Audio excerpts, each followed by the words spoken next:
Welcome to the Bike Talk with Dave podcast. I'm your host, Dave Mabel, and I want to thank you for tuning in. I would liken my next guest, Chase Wark, to a scrappy fighter with big dreams, big ideas, and big goals. In addition to one of the top gravel racers in the U.S., this guy is doing everything he can to live a fully, truly cycling lifestyle. Today we'll not only talk about his gravel racing, including his second place finish to John Borstelman at the Garmin Gravel Worlds, but also the business side of this young entrepreneur, which includes coaching, some events, and a cyclist-friendly Airbnb, which I know you're going to want to check out. Before we meet Chase, however, I got to give a shout out to Peak Design, who has supported the show this year. I've talked about the everyday phone case, which not only looks great, but magnetically and physically clips to the super secure, handlebar mounted, out front bike mount. It's so adjustable, secure, and your phone just clips so easily on and off. I love it. Lately though, I've been using the aluminum travel tripod. It's so compact, so lightweight, and it is super adaptable and so easy to adjust. I'm not making that up, it truly is.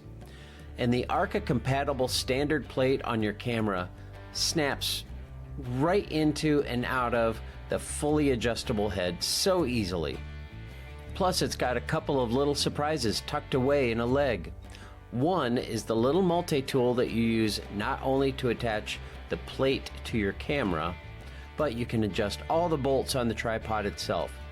And also magnetically clipped up the inside of one of the legs. It's super easy to use, a fully adjustable iPhone mount for the tripod. A, it's always with you, and B, it's so easy to set up for that interview, that time lapse, or long exposure that you're doing of the stars or the waterfall, or maybe just for a beautiful family portrait at your favorite mountain bike trailhead. It's always there, it's easy on, easy off, stores right up in a leg. Peak Design, check them all out for your camera accessories, bags, even travel stuff like duffel bags. I've been very impressed with everything I've seen. Head on over to peakdesign.com. Now let's get to that chat with Chase Wark. Hey, welcome to Bike Talk with Dave. We're talking to Chase Wark from Winona, Minnesota. I like saying that. I like the accent. You have to make your O's long if you're talking Minnesota. Yeah. We have a ton of relatives up around the Twin Cities, so we get a taste of that 4 times a year or whatever. But so, how you doing there, eh? Doing pretty good today? Yeah. I need to work on my Minnesotan accent, but yeah, I'm doing good. Just enjoying the off season right now. I'm sure you are, and a well-deserved off season. You've had a great year. And you are in Winona, which is more the southeast, kind of the driftless corner of Minnesota. So I wouldn't say the accent is as prevalent in that part of the state as up north, eh?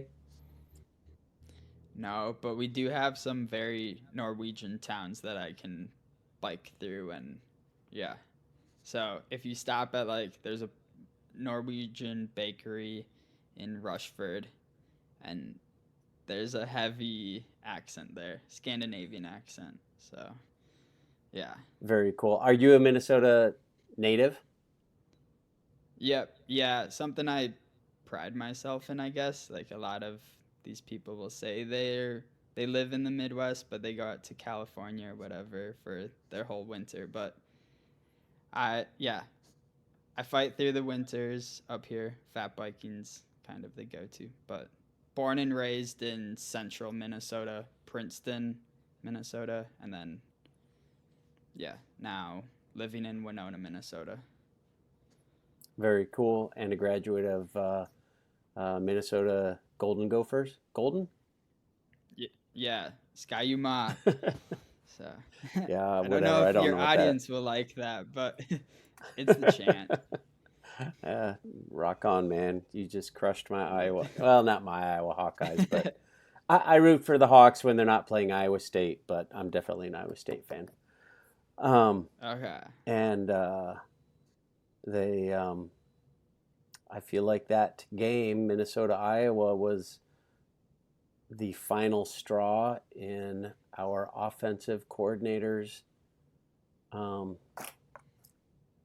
well, actually, our uh, interim or acting athletic director. I don't know if she's interim or if she's acting uh, athletic director.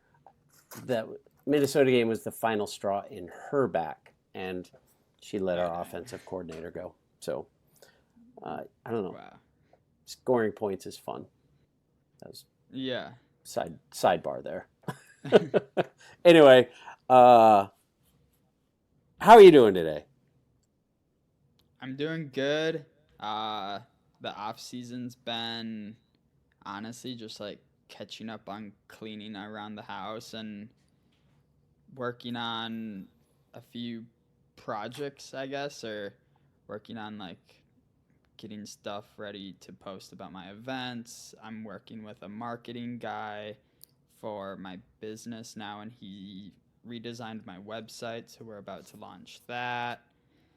Uh, yeah, I don't know, a lot of fun stuff, and trying to just also catch up with some of my athletes that I've been coaching, and yeah, getting ready for 2024 and hopefully being in the Lifetime Grand Prix. Crossing my fingers, I don't know. So, yeah, I'm Awesome. doing We'll really talk good. about that. Uh, that's very cool. And I can kind of relate, like doing all the stuff that you don't do when you're packing, traveling, racing, traveling home, unpacking, training, packing, traveling, racing, et cetera, I all summer long. literally, So, yeah, I have a box of fat bike. Like, so I do some ultra fat bike events in the winter, and I still haven't unpacked one of my boxes from a race in January. I don't know where to oh put my, it, honestly. I always had this Arrowhead. box of fat. Yeah, Arrowhead.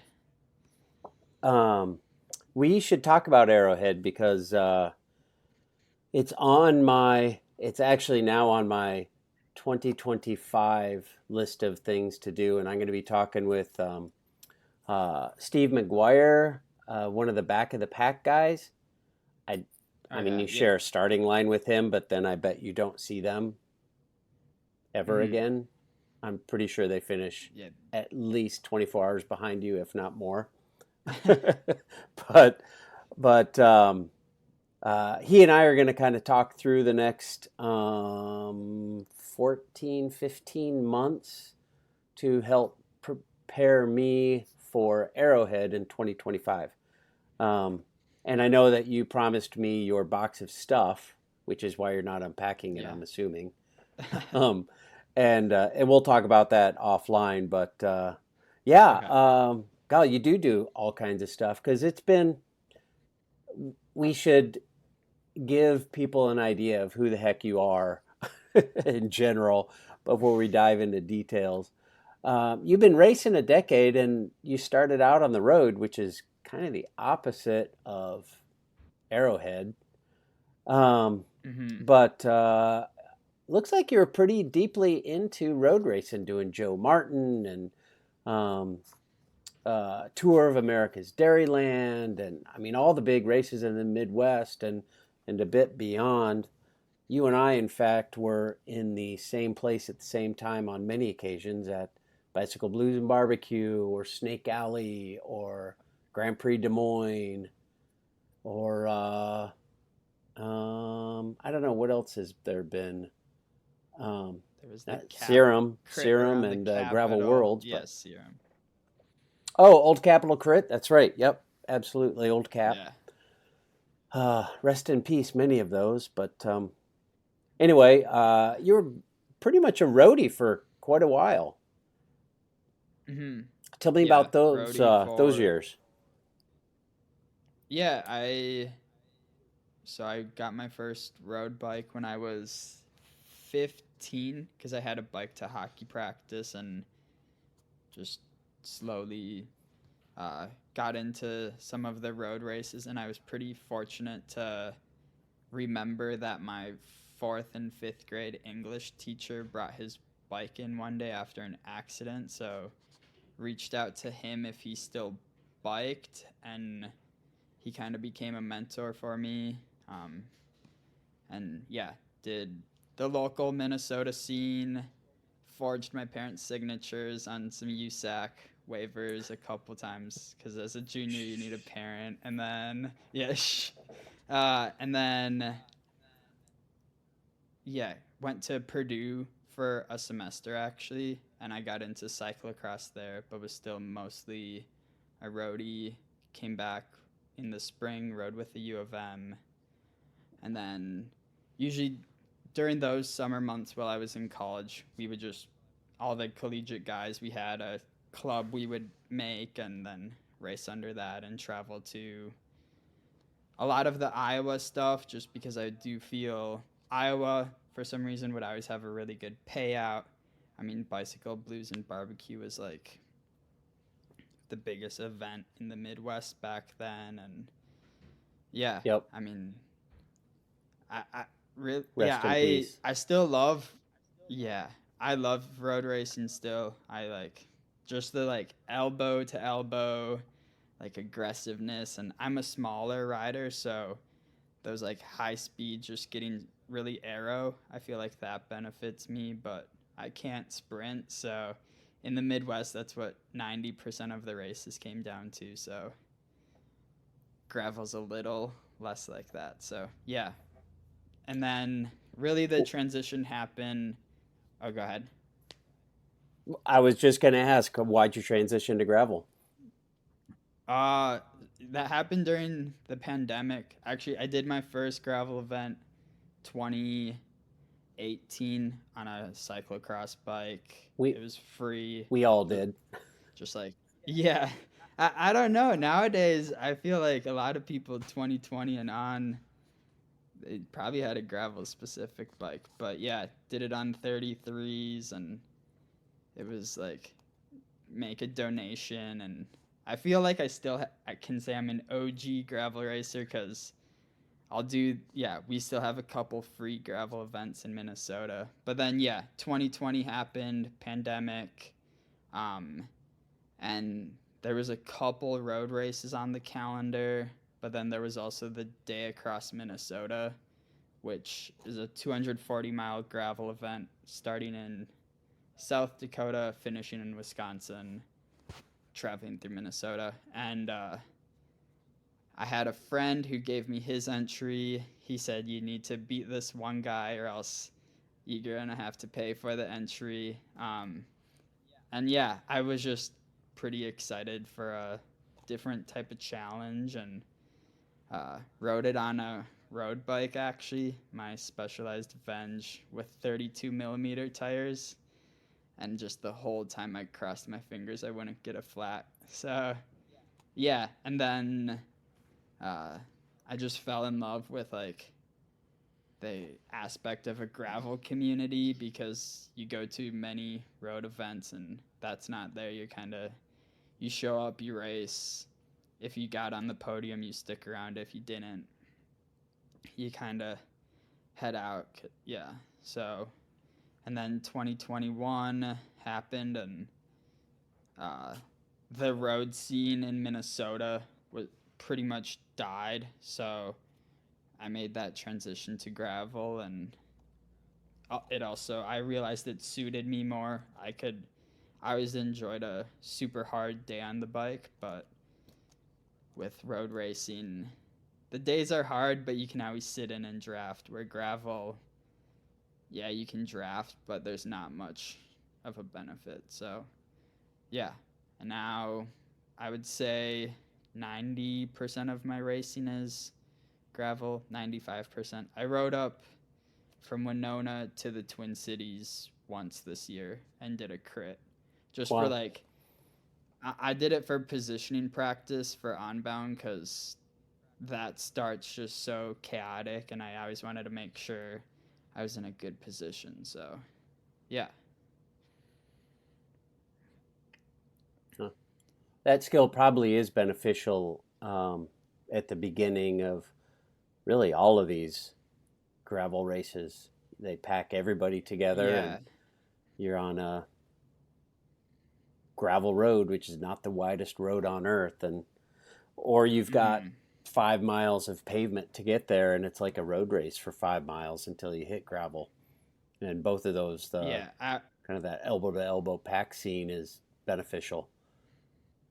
I always tell people I coach gravel starts off like a crit, turns into a road race, and ends as a time trial because it's just argy bargy.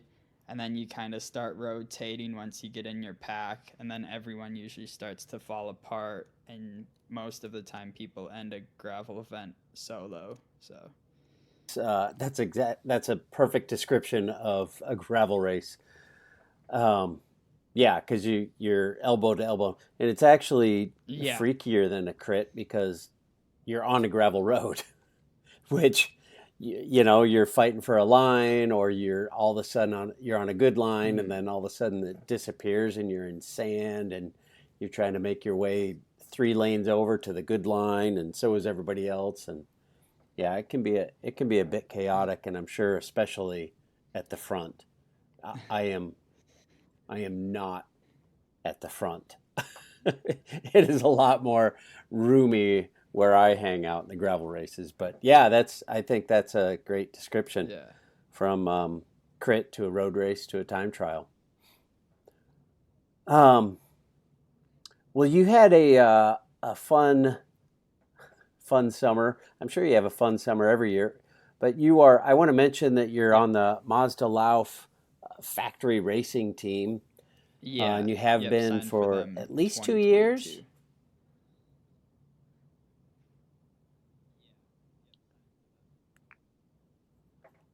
Nice.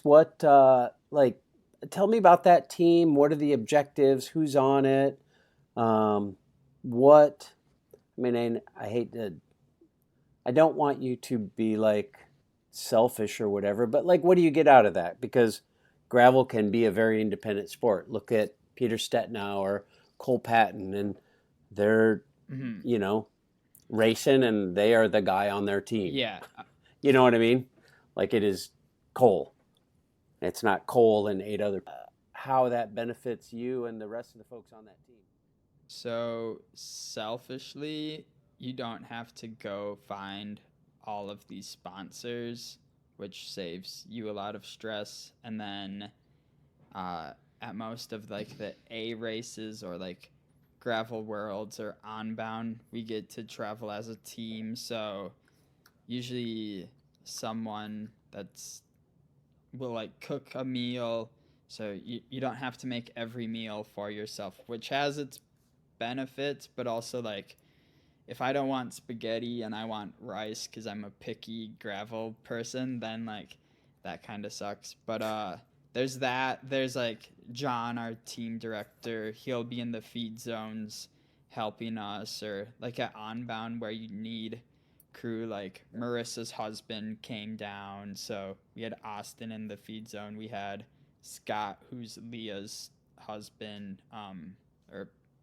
boyfriend, like all of them in the feed zone helping. Where like if I was a privateer, I would have to be like, hey, mom and dad, want to come down to the middle of Kansas and stand in a feed zone and like potentially have your son yell at you because he's super angry for no reason. So, uh, yeah, just it saves that stress of like, okay, let me find, and it saves cost too. The team covers everything, so I don't have to like pay for an Airbnb. I don't have to go through the stress of having to find an Airbnb in Kansas.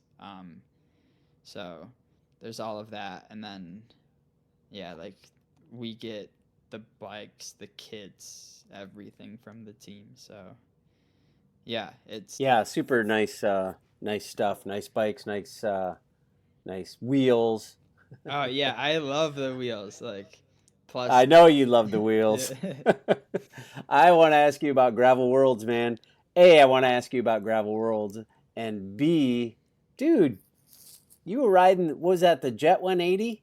Yeah. So So wheels are like 30 mil deep, 50 mil deep. Maybe if you're like wanting to look cool, you put some 80 mils on. These things, like, I don't know, there's a 30 mil hole in the center between the hub and the rim.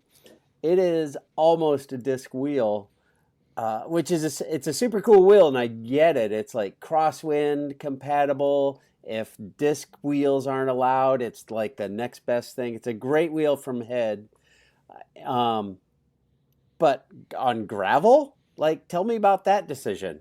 yeah, so we'll probably cover this a little later, but the week leading into it, I rode at Paranationals, so going into Gravel Worlds.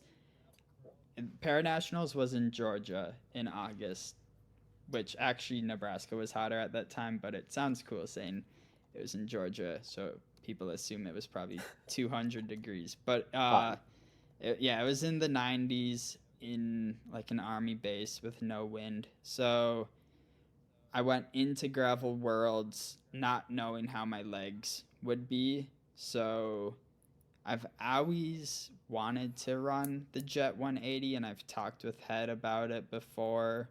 Um, and actually, it's a Jet 180, but it's on an Emporia rim, so the internal width is 25 millimeters. But so I reached out to them. The like planning for Gravel Worlds was chaotic. Someone from the cities who was going down to Gravel Worlds brought it. Another person brought my bike. So then, like all day Friday, I was in the heat at the Head booth, having Andy from Head help set up my wheel because we had to move over my cassette, the rotor. We put 3 different tires on because I couldn't make up my mind, and then I ran it actually just for like media attention, selfishly, because I didn't know if I would be able to get the team a result that brought them any like attention or media coverage. So I'm like, okay, I'll run this crazy wheel and hopefully, meme pages make a meme about it or anything. Like to me, like any We're talking coverage. about it, aren't we? Yeah, we're talking about it. It was on the GCN Tech show just 2 weeks ago. So like it's made its rounds, which is really cool. But then, and I knew from previous editions of Gravel Worlds that, uh, especially with the tandem there, that anything that could help me on a downhill would be beneficial. And I think, uh, yeah, it was just beneficial because that course, you're either going up or down 90% of the time. So, yeah, just being able to carry the momentum down the hill, up the hill, I actually do think it was beneficial, and plan on running it again next year at Gravel Worlds. But yeah, and then people make the crosswind remark, like, "Oh, how can you handle that in the crosswind?" I don't think those people have ever ridden a disc wheel, honestly, because the wheel's designed to handle a crosswind, but also it's not really the rear wheel that's gonna blow you around. It's the front wheel. So like that's why I still ran the 30 millimeter deep Emporia head Emporia rims in the front because I did test a 60 millimeter wheel, but it was really windy during the Friday spin out ride, and I couldn't stay in the TT bars, and yeah, so I made the decision to go with the lighter front wheel. Plus, that one had the 30 millimeter had bird spokes, so it was probably 200 grams lighter than the Arrow wheel. So yeah, that's how I ended Wow. up with a weird uh, setup. And I mean, I ran it at a couple local races also, and I plan on running it at Mid South Onbound next year. I plan a lot of crazy stuff for Onbound. I found a guy to like who's gonna 3D print me some parts, and then yeah, I won't. It won't be released till probably the day of, because I don't want anyone to be like, you can't run those because uh, you know how a lot of gravel people are. Yep, They I know. whine about everything. So yeah, You're not incorrect. yeah. You're not incorrect. Honestly, get disqualified because people are complaining, then like post it and never be able to actually run this setup that I want to try. So You got my mind racing, man. Like I mean, I can't think of any big changes like that you could 3D print unless it's like a fairing. it won't be like anything too crazy. It's bending the rule book is what I would say, is what I'm finding loopholes in a thing. I would tell you if this Are wasn't you going out. I'll tell you after the podcast is done. are you doing it to be faster or Yeah. to garner attention for the team or both? No, it's to go faster and try to win Onbound, honestly. Oh, So nice, dude. That's going to be crazy a race strategy will go with this plan. So Oh, wow. Oh I man, mean, I don't know if it will happen or not, but my curiosity's peaked, as well as probably everybody listening to this podcast at the moment. We're going to pay attention the first weekend in June for sure. That's kind of fun. just imagine what a triathlete looks like. Okay. I'll look, Okay. yeah. It won't be just the bike that looks funny. So Still talking about gravel worlds. You rode with Borstelman, the three-time winner now. Um, mhm. how painful is it to come in second by 18 seconds in a 150-mile race? The most painful thing about the day was probably my how my mindset was. So I made like the selection of top 20, and I was like, because I almost didn't want to start that race because I was pretty tired. So I like made the top 20 selection after being actually I was off the back multiple times in the first hour, but made the top 20. I'm like, great. I'm 20th is a decent result. And then I made top 11, and I'm like, awesome, 11th. You know, this field's getting deeper and deeper every year, and I'm like, 11th is pretty good. And then I don't know if you want to say it's lucky, but I saw a big hill coming, so I kind of rolled off the front to hopefully get a little gap before the hill. And then, like, halfway up the hill, 5 people caught me, so then I was in this group of 6, and I was like, awesome, 6th place.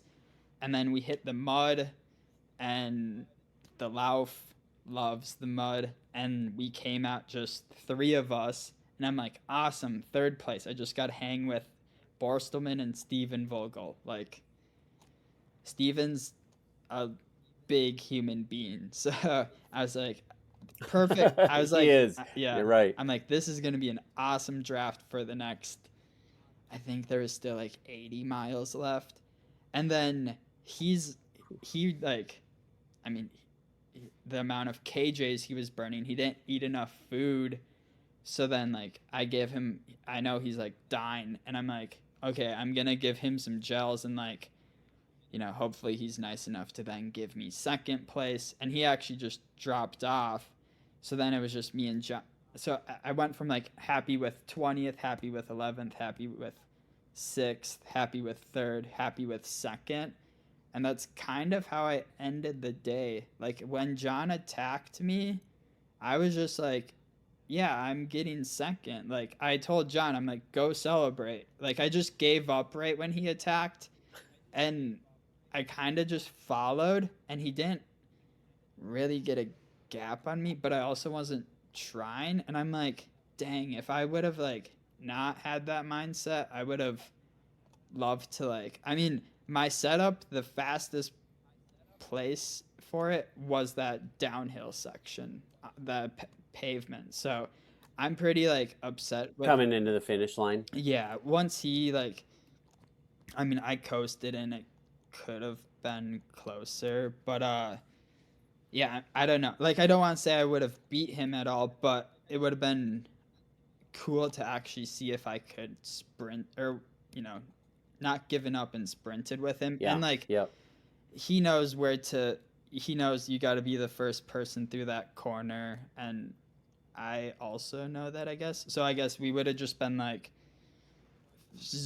flying down that downhill. But yeah, Fighting for that corner. yeah. So I mean, I'm super happy with second, especially after para nationals, the days leading up to it, and being in the heat all day Friday. So, but yeah, I'll be back next year and hopefully third time's well, it'll be my fourth time racing the race. But yeah, coming out swinging in 2024. Speaking of winning, and you've referred to this a few times. Tell me about your paracycling thing. I see you have done that at least twice. Tell me what that is and what led you to that. How'd you end up, can I say, on the front of a tandem before you tell your story? Yeah, so my coach, or my former coach, I guess now, Noah Middlestedt, he's a para athlete, so he was in contact with the para cycling director, I believe, reached out to him knowing if Noah had anyone that would be willing to be a pilot for a newer kid who had a lot of potential, or has a lot of potential, um, in tandem racing. So Noah reached out to me, and I thought like there's nothing really to lose with this. So Brendan is his name. Noah got us in contact, and Brendan flew out to, actually he came to Winona for 5 or 6 days, and we did a little team camp or tandem camp so I could get used to how to handle a tandem and see if we clicked. And then yeah, we raced para, the road race, and the time trial. So in the road race, because it's in an army base, the communication is, or the like radio signal is really bad, so we could never get a gap of how big our gap was. So we just like killed ourselves because the moto ref always thought the guys were like 3 or 4 minutes behind, and we're like, well, that's only like a flat tire, and then they're back with us. But we won that race by 30 minutes, and then we were, Oh my. yeah. The lap was 35 minutes, so we almost lapped everybody. Yeah. Jeez. Yeah, and then we were really tired the next day just because we emptied the gas tank. And yeah, then on Thursday, we did the time trial, and we won that as well. Not by much, though, so... Because, yeah, I was not feeling too hot, and neither was he, so... Because, yeah, right? Yeah, that's awesome. And for clarification, you're on tandem because your stoker is visually impaired? Yeah, so Brendan, he, yeah, is visually impaired. He does have some sight, but not, like the text on his phone is as big as it goes, and like it's right up to his eyes. But yeah, there was some people who were completely blind. So this was you did this in 22 and 23, is that right? Just 23. I got 2 jerseys. Just 23, okay. Yeah, the 2 jerseys are from the road race and then the time trial. Got it. Got it. That's Yeah. where I was confused. So, uh, what was your impression of driving a tandem? Yeah. It's fun but scary just knowing you have someone else that you have to like care for behind you, and the bike handles so weird. Like I've biked on fat bikes and which handle weird for me, but yeah, this one like very you can't like I need to get more comfortable on it, but yeah, I never wanted to like full tilt it into a corner, but there was like one hill that I think we went reached 50 no, we reached 60 miles per hour, I believe, on the downhill. Yeah. Just like there's so much weight and power behind it, and yeah, that was super. It was a really fun week. So, Gosh, man, you've done a bunch of stuff because there's two things I want to talk about. One is, okay, so two more subjects before we get into Wark Cycling okay. Services. One is uh, Serum. You've come down for Serum a couple of times. Speaking of staying and putting up with Minnesota winters, Mhm. um, Serum is a late February, early March 100K gravel race, hilly gravel race in south central Iowa. And you've come down and ridden off the front eventually with Matt Zimmer. Yeah. And I talked to Matt Zimmer the first year that you and he kind of rode off the front, and he said you guys were just kind of riding and chatting. Yeah. And what he told me he said was, "Yeah, I feel like the spirit of gravel, we're ruining the spirit of gravel because here we are just showing up and racing and ruining the spirit of gravel for the what I would call the 99% behind you." Yeah. What do you think about the spirit of gravel? And is he right? Is the pointy end of the race ruining the spirit of gravel for the 99%, or can we all coexist together and all lift each other's rising tide raises all ships? I don't know how to segue into that statement, but Yeah. I just did. So there we Uh are. I don't think him and I ruined the spirit of gravel that day compared to most elite events. I mean, we took beer hand ups out of a car like 2 miles from the finish and sprinted with PBRs in our back pocket. So, uh, I don't know. Are hand ups a crime? pro- Hand ups might be a crime on gravel. yeah, yeah, that's true. I don't think there's any outside support in gravel. So, but no, I, Oh man, I am going back to the director, and you guys are gonna see a DQ next to your name, I, taking hand ups 2 miles from the finish line. I already gifted the Shields gift card to my brother-in-law. So, but yeah, no, I think the spirit of gravel, like I think it can coexist with the racy part. Just from a race director point, like as long as the race director is focused on the 99% and not the 1% of racers, every gravel event you should get to experience the spirit of gravel, which I would say is just like having a good time, running whatever bike you want, hanging out and chatting with people after the event. Like, I don't think, some dude wearing a skin suit and having aero bars is ruining the spirit of gravel. If anything, it's how however, like, yourself goes to an event and experiences it. If you blame it on you know, the pointy end of the race, then like I think you're just coming up with excuses. Unless the race director's like, yeah, I don't care about 99% of my audience. I just want, you know, dudes in skin suits showing up and have a follow truck with Instagram stories and whatever. So there's yeah, I shouldn't, yeah.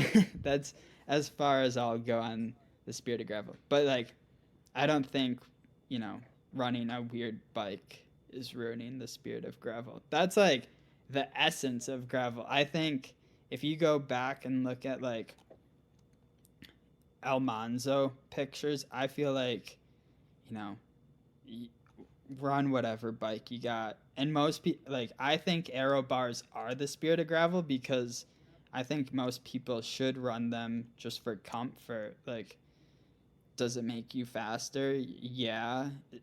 But, like, most people are riding solo and, like, yeah. So that's, I don't know if I answered your question, but I don't think, yeah, the pointy end of is ruining. I mean, yeah, gravel gets attention because of those folks also, I guess. So, yeah. That's an accurate statement. And I would say there's no correct answer to that question for sure. I think everybody has their own kind of idea what the spirit of gravel is. I just saw Guitar Ted post a podcast, and he had an emblem. I want to say it was from the UCI Gravel World Championships, but it might have been something else that was, all pro, all, money and professional, whatever, this emblem. And he said, like, the death of gravel or something like that. Oh, yeah. And, I think the spirit of gravel is whatever the spirit of gravel is. Like, Wout Van Aert would probably say the spirit of gravel lives on Strada Bianca as he's rolling away from the field and going to win $10,000 to take home to his family. Like, in his world, that's the spirit of gravel. And spirit of gravel to me might be sending in a postcard to Guitar Ted to hope I get into Trans Iowa and march my way across the state on a cold, wet day in April. Yeah. On aero bars on my cross bike. So I don't think there's any wrong answer on the spirit of gravel. We can all have our own opinion, and I feel like we can all coexist happily. And the pointy end is bringing attention to gravel and making it a thing. So what the heck? Yeah. You mentioned guys in skin suits at the pointy end several times there. And I want to ask you about the Iowa to Canada ride, which you did about a year ago. Yeah, a year ago tomorrow. A year ago tomorrow. That's awesome. Yep. Happy anniversary on your Iowa to Canada ride. What was that? What inspired that? And tell me about that ride. I really want to get sponsored by Quick Trip. So I made a route that goes from the Iowa border to the Canadian border, only stopping at Quick Trips. And like my wife and my best friend and bike mechanic Zach, he came with, and we were gonna have a third person, and we wanted to get a whole bunch of content from this and actually make like a Payson McKelvin documentary or like a vegan cyclist impossible route video, but way lower quality because I would be editing it. But yeah, we ended up getting content, and I still had the 9 to 5 job then, so I just never ended up making a video of it because I even see like people are doing Taco Bell centuries now, and like that gets a whole bunch of media attention, and I'm like, I biked almost 5 times that off of gas station food, like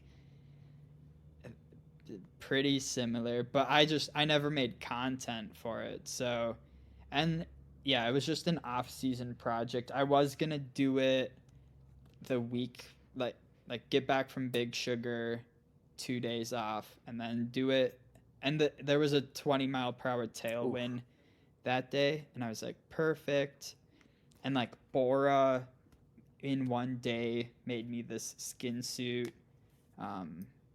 But yeah, I made it 60 miles. I tried starting at midnight because of the day across Minnesota. I wanted to like be like that. But I failed that one, didn't post about it or anything. And then 2 days later, I was driving to a massage, saw the weather was going to be 50 to 60 degrees, another 20-mile-per-hour tailwind, and it was my birthday. So I'm like, perfect. I'm going to go do that for my birthday. And then, yeah, reached out to my bike mechanic and Abigail to see if they were open to it. And we moved the start a little later. That way I wasn't as tired. Because, it's all mental at that distance. So, yeah. And then biked up Minnesota in a custom skin suit that Bora made me, and never reached out to Quick Trip for a sponsorship. So that's actually on my to-do list for this off season. So, because I love like at Toad, they hand out chocolate milk and bananas, I think, after the crits are done, and I want to do the same thing at the hot dish. Just have like chocolate milks to hand out dig to it. people. You want them as a sponsor for your events? Yeah. Oh, perfect. Got it. Yeah, your skin suit says I love Quick Trip. Yep. And I feel like you've been down through Kansas and Iowa, so you've seen the Quick Trip. Yeah. The QT. Yeah, the QT. So this is not QT. It is KWIK Quick IK Trip. Yep. In Iowa, they are called Quick Star. Yep. Because QT said, no, you can't call yourself what we are. But yeah. Anyway, just for clarification, Quick Trip / Quick Star Yes. is who you're hunting down for your event. Okay, so that was one big long day on a bike, but you did another big long day on a bike. I'm looking at a jersey hanging behind you there. Oh, yeah. What's that jersey say? It says, "Will you marry me?" Okay, tell me the story of that jersey. Because that involves a big long day on a bike as well. Yeah, so I did the dam in 2020, and actually Abigail and I started dating around that time. And then a year later, I had this idea to propose to her at the end of the day across Minnesota, so 240 miles of gravel. I reached out to Bora to see if they would make a skin suit, and like they kept it pretty simple how I wanted it, and they gave me that. And yeah, I kind of had one mission that day, and was just to finish the ride, hopefully win, and then propose at the end. So yeah, at mile 3 miles from where they have the finish line party, Trenton, the race director, will take down the top 10 finishers' times at like a different finish line. So I had my best friend Sam Fritz. He met me there, and actually gave me the ring. So I had a bike with a ring in my back pocket for 3 miles and make sure to not lose that. And then yeah, when I got to the finish, we her parents knew, and like kind of invited themselves to come watch me finish this race, so they could, because Abigail wanted her family to be there when I proposed, and my family. So yeah, we got both sides of the family there, and then yeah, I proposed, and now we're almost 2 months married. So yeah, things are. And then I actually used that "Will you marry me" skin suit at Gravel Worlds in 2021, a week later. So that's awesome. Yeah. I love that. Did anyone say yes at Gravel Worlds? No, I did get some comments about it though. They're like, some people there thought there was going to be a proposal, but they make really comfy skin suits. So I was like, I want to race in a comfy skin suit for 150 miles. So that's awesome. I love that. Well, you have a great resume. great history cycling, and you have taken that to create Wark Cycling Services, which, as I've said, include events, lodging, and coaching. So let's break each one of those down. I want to start with coaching. Tell me a little bit about your coaching, who you help, how you help them, and how somebody gets in touch with you. And then I want to talk about the Sugarloaf Cycling Suites. Yeah, so coaching, I started that 2 years ago, mostly just as a way to like get the ball rolling.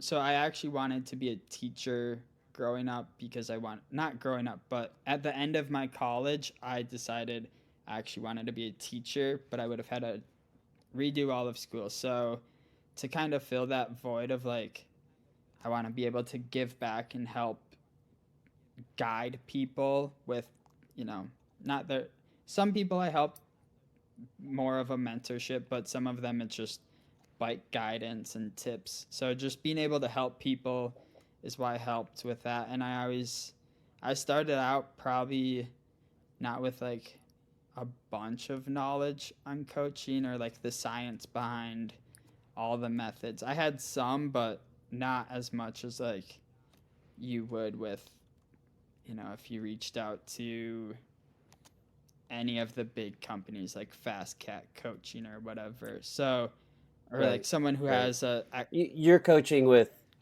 10 years experience, right? yeah, that's how it started. And then just over the years, I've read articles in science journals and bettered myself as a coach. So it's more scientific than how I started out. So, Hmm. yeah, and it's some feedback with the people I've been coaching. So it's just been this, like, you know, adjustments here. And science is coming out here and there. And I feel like nutrition has changed a whole bunch since 2021. I feel like nutrition is the whole new arrow thing. Like, a lot of pros ask how many grams of carbs are you taking, so like just being able to, I don't give nutrition advice, but I'll point out references or tips being like you should maybe try, you know Martin or whatever the other brands are, and try to aim for 60 grams of carbs instead of, oh yeah, I did one scoop of scratch and had an apple during my 5 hour ride. It's like, no, like let's try more, like get more calories in. So yeah, and now Yeah. I coach 20 people ranging from dads that bike 4 to 5 hours a week to I coach a kid he's at Fort Lewis College now. I guess he does. I coach some people who will bike up to 20 hours if they're available to do that. But yeah, just a wide range of like moms, dads, kids, um, you know, masters, racers. And I would say most of the people I coach are into like gravel or fat biking or just want to stay Hmm. fit. So that's yeah, that's the coaching side. And yeah, I'm up to 20 athletes. So I'm hoping to That's grow awesome. that just a little bit more. So yeah. That's awesome.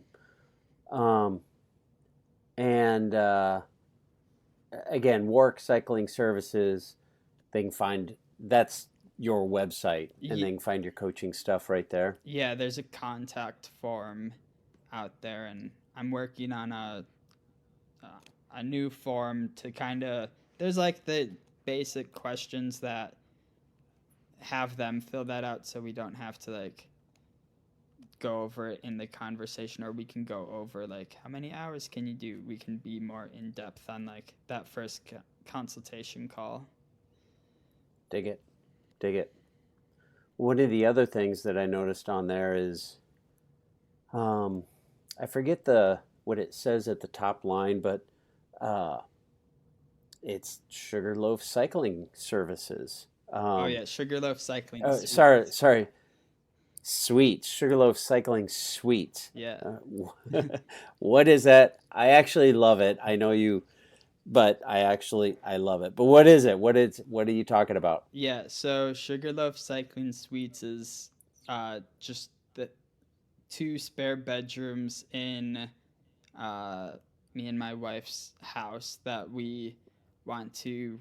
We have them on Airbnb, uh, but rent them out to cyclists so they can come to the driftless area, and whether they want to ride road or gravel, or you can make a whole weekend of mountain biking down in the driftless. You can spend a whole day in Winona and then a whole day in Lacrosse. So just yeah, trying to bring more people into uh, the driftless area with biking, and it's always like I want to host people so I can meet them, give them route recommendations, because a lot of the routes I see online I feel like are designed by people who just went to like gravelmap.com and were like, oh, this is a gravel road and this is a gravel road, so like we'll make this loop where like I've ridden at most of the roads within like a 40 to 50 mile radius of my house. So I can tell you, okay, you want a route that's 60 miles and has two gas station stops. Like, I know exactly how to do that. You don't have to waste your time. I offer them, it's $50 a night. So that's the cheapest place to stay in Winona. So, and the Airbnb reviews say we have really comfy beds, so that's like one of the comments we always get. And then like they can keep their uh, bikes in our garage, which is super secure because it doesn't have a side door or anything. Like the only way to get into it is through our house or through the garage door. So like secure garage, and I've wanted a longer project is like I want to host teams down here, and like maybe a couple of them have to sleep at the hotel right down the street or whatever, but like being able to host team camps down here, and then like me and my wife are getting more into photography, so like follow the team and take team pictures so you have social media post for like the sponsors.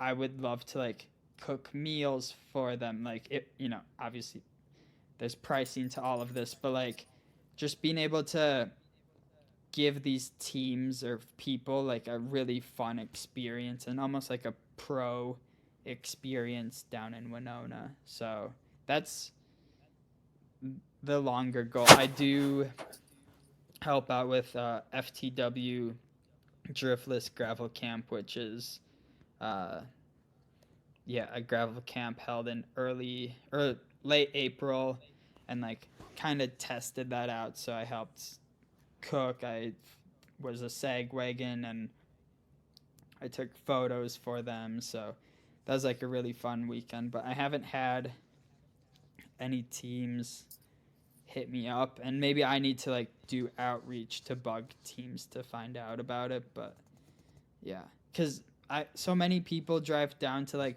Bentonville or whatever for a team weekend. It's like there's awesome riding right in the driftless region, whether you stay at my house or like get a hotel, or Airbnbs are also way cheaper down here than Bentonville. So For sure. yeah, For sure. and Yeah. maybe then you're not, depending on like your views on the Waltons, you're supporting more like local stuff in Winona or the Driftless than like Bentonville. So If you stay at the Sugarloaf Cycling Suite, you're supporting Chase and Abigail, yeah, and that's as local as you get. yeah, I love it. I think your website says you have 2 rooms, each with a queen bed, hmm $50 a night. I think that's awesome. Um, and the driftless area is just phenomenal to ride in. Um, I don't know. been up to Decorah many, many times. Oh yeah. Road, gravel, mountain biking. Um, uh, yeah, all up in there. Done El Monzo, which is in the Driftless area. Just the gravel roads, the paved roads are just. I mean, it's just beautiful. It's Hmm. gorgeous. Just rolling, not short hills, No. um, but rolling, beautiful scenery, creeks, trout fishing. It's just phenomenal. I'd highly recommend it. Um, I might have to see if my wife and I can come and spend a weekend up there and Yeah. bring our bikes up and roll around the countryside. I think that'd be super fun. So I think that's great.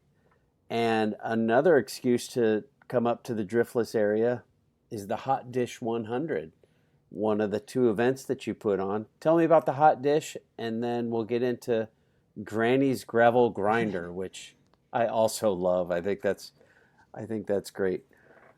In a different location than the Driftless area for sure, but let's start with the Hot Dish 100. Yeah, so well, I guess now we're gonna change the name to the Hot Dish because the Hot Dish 100. Some people think you have to be able to bike 100 miles to be able to do it, just based on the name. Where you know Dig it. we offer a 100-mile course, 100-kilometer course, and a 50K course. These all start in Winona, Minnesota. Last year we started at a farm and had overnight camping Friday and Saturday night free for folks. We're probably gonna end up at the farm again this year. So registration was only $60.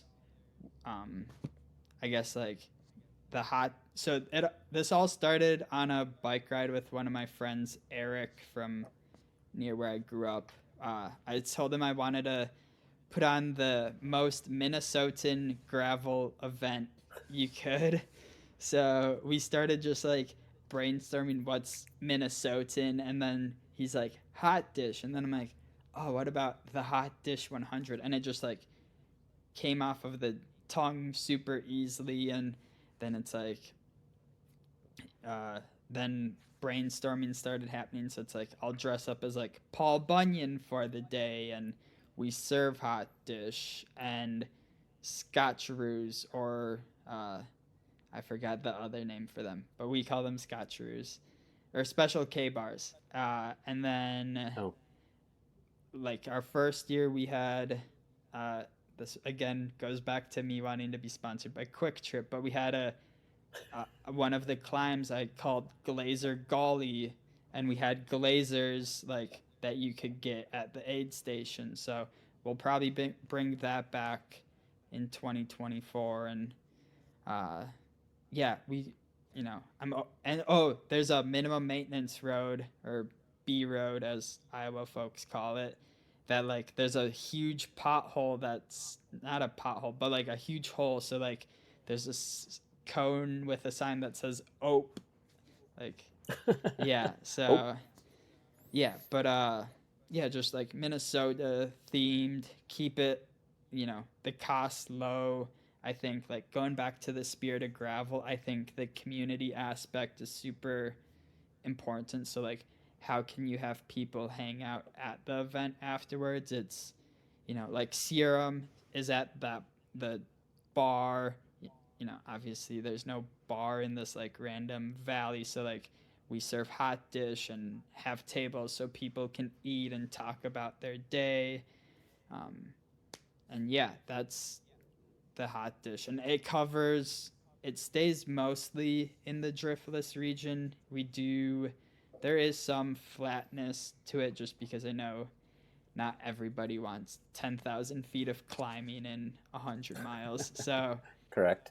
yeah, but like most of it's super cool roads, and um, yeah, stays in the driftless, and just one of the like there's probably 10 driftless event or gravel events in the driftless region. So, you know, yeah, just Well, the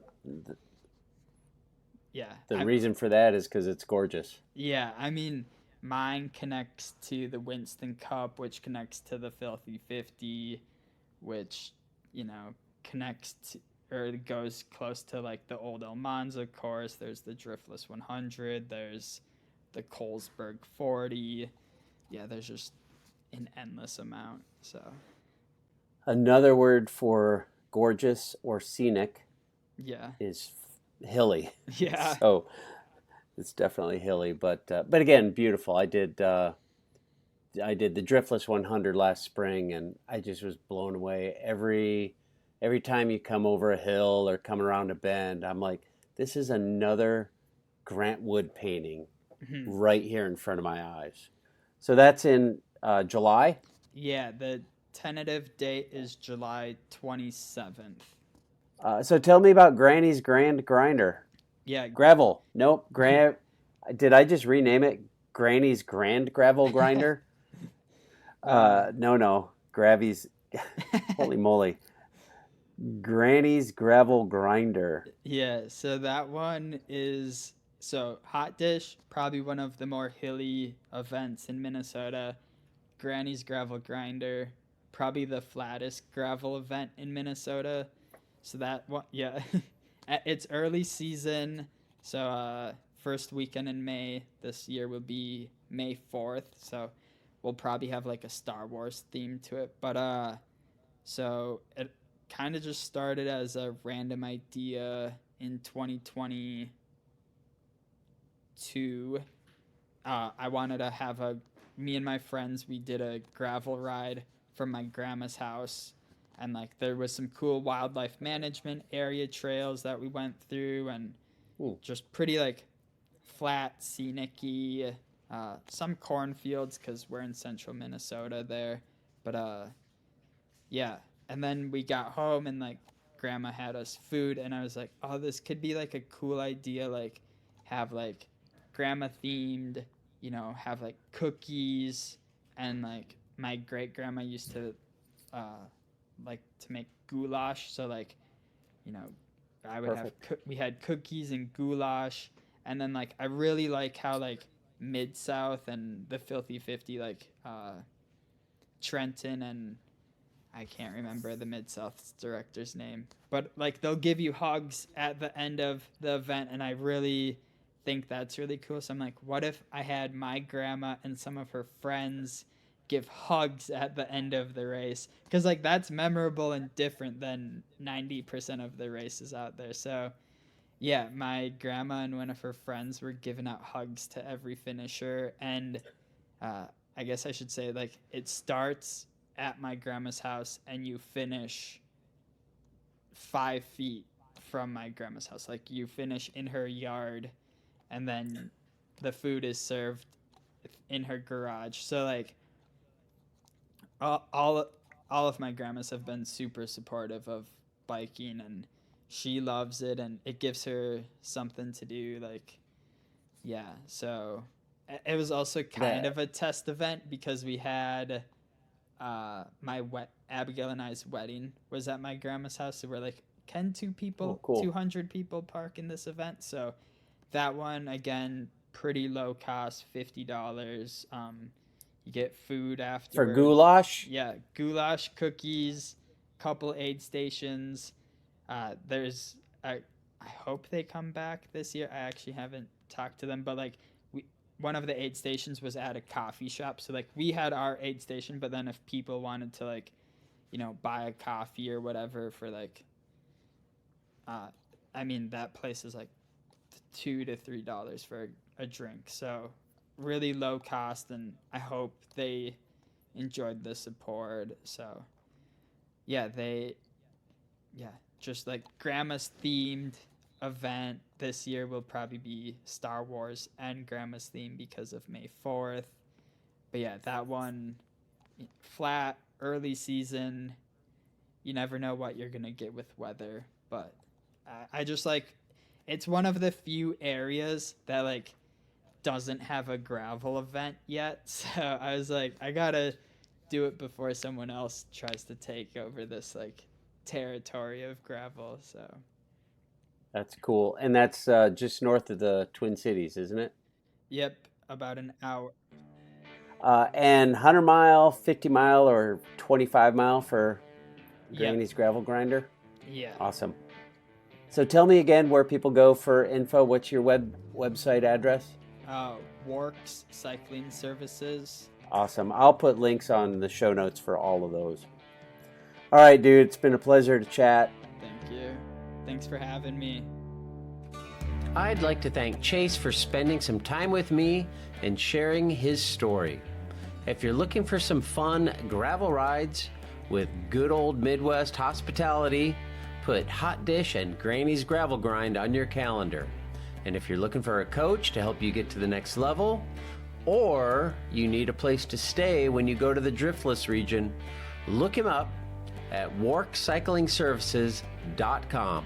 And of course, I'll put a link in the show notes. He's also on Instagram. Just look for Chase Wark, W-A-R-K.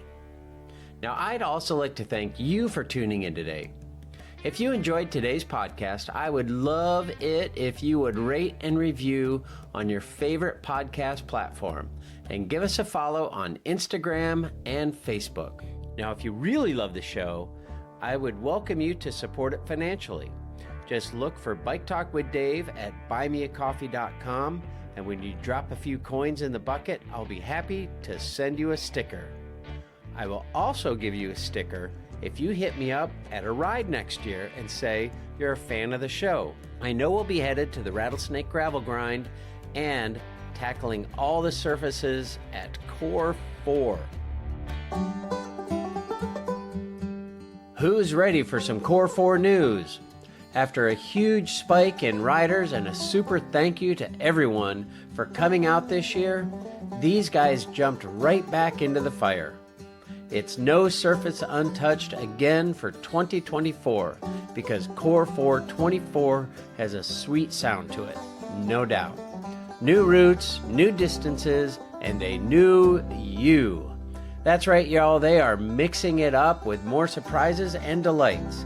New for 24 is the Core 40 distance.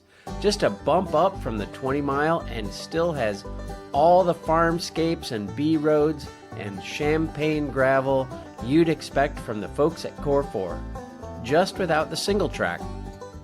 They're telling us 60 is the new 50, miles that is. It's a no-surfaced, untouched, podium-eligible route with all the cats in addition to their marquee 100-mile event. It's the perfect blend of competition and community. We want Core 4 to be on your event calendar for 2024. Jump on Bike Reg today, snag your spot before this event reaches its cap. Come ride the wave and get more bodies on bikes.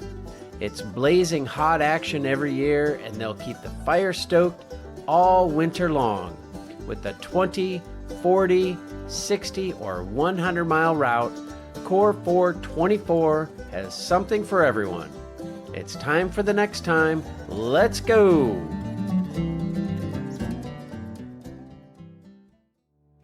Thanks so much for tuning in today. And remember, every episode is available on your computer or other device at biketalk.bike.